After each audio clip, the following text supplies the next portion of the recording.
كيفين الحمد لله ما خلصنا من محمد الحمد لله بس حسبنا الله ونعم.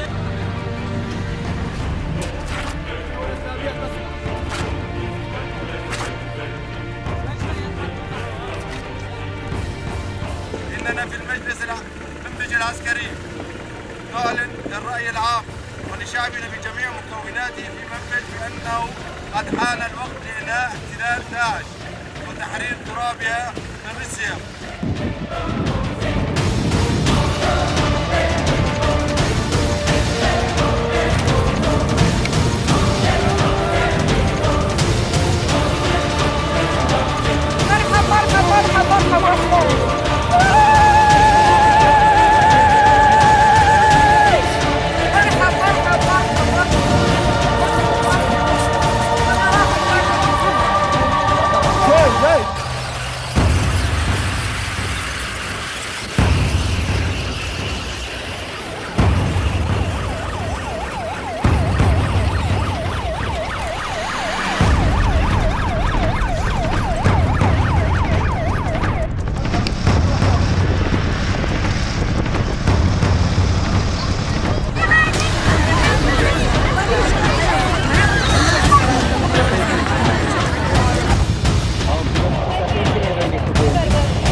طبعا قواتنا اليوم تطلق الخناق على مدينة منبج على تنظيم داعش الارهابي.